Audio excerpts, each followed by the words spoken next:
Hi, William. Today is Saturday, April 18th, 2026. We'll be going through the STEM Saturdays at STEM City, Kansas City meeting. STEM Saturdays at STEM City, Kansas City, focused on aligning partners across locations for a multi-month project with an emphasis on redefining education and activating youth and seniors through hands-on STEM experiences. There was a clear push for community ownership, both in infrastructure and in program design, with technical initiatives and workforce strategies mapped to measurable outcomes. The group confirmed next steps for launching the FIFA World Cup Entrepreneurship Sprint and building out collaborative platforms, with participants volunteering for key roles. Teams were instructed to start project planning and task assignments, moving forward with accountability and readiness. With the RC Car Challenge coming up, the organizers are looking for feedback from Marzell and Coach Sim to lock in the schedule for 1080 students. There's a push to coordinate efforts across Kansas City, Bermuda, Accra, DC, and LA. So alignment matters if this is going to scale. That coordination isn't just logistics, it's strategic. Williams' call to postpone the AI boot camp until next Saturday signals a need for everyone to rally behind a shared vision before diving in. He's prioritizing clarity over speed, which always pays off long term. And then there's the educational philosophy. The aim is to redefine what learning means by August, focusing on intelligence, critical thinking, and character. Dr. King's words got referenced, so it's not just curriculum, it's about shaping mindsets that drive impact. Especially when it comes to digital fluency. The team's advocating for deep engagement with AI, not just surface-level tech adoption. Seniors and youth are both part of this push, so the model's intergenerational, and that changes how you approach skill building. That challenge William issued stands out. Participants are being asked if they'll be consumers or producers in the digital economy. It's a call to action. Learning becomes currency, and building self-efficacy is the real metric. The risk here is inertia. If the group doesn't shift from passive learning to active creation, the whole digital economy opportunity could slip by. The urgency is real, and the decisions made now set the tone for the next phase. Building on that call for mindset shift, there's a clear move to treat people as the operating system, programs as applications. So everything from workforce initiatives to esports and digital literacy can be plugged in as needed. That analogy gets real when you look at the specifics. Show me Seniors Digital Village, Redtail's Tech Force, the FIFA Entrepreneurship Sprint, the aDIGITAL Design Challenge, Cisco Cyber Games. These aren't just standalone projects. They're being designed as interconnected platforms, intentionally linking education with credentialing, hands-on experience, and economic outcomes. The strategic question is, who owns the infrastructure? Williams' message is blunt. Without local control over data, apps, and the backbone, the community can't adapt fast enough or avoid external dependencies. That's both a risk and a lever for resilience. And it's not just about digital pipes. There's a manifesto at work, using something like the World Cup Sprint to flip the model. Community ownership of talent pipelines, digital infrastructure, and revenue streams is the target. That means shifting from piloting one-off programs to building an ecosystem where education, economic access, health, and leadership all have measurable outcomes. Right, and digitizing community work isn't just for show. By putting real projects and data online, the team's aiming to forge new partnerships and build supply chain value across cities. That's how they're trying to make the work replicable and scalable. The stakes are high. The strategy is built around 4 pillars: education, economic access, health and wellness, and character development. Outcomes are measured in employment, entrepreneurship, and civic participation. So every tool, every program, every network gets judged by what it adds to those metrics. If the community can lock down ownership and keep those pillars front and center, it's not just a set of projects, it's a pathway to genuine systems change.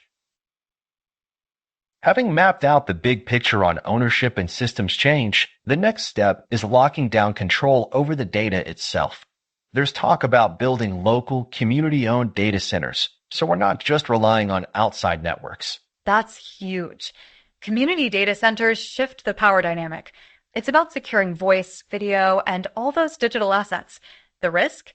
If the community doesn't control the infrastructure, any disruption or external policy shift could leave them exposed. And it's not only a defensive move. There's a push to package digital services like internet, dashboards, even community TV, so partners can replicate the setup and generate revenue.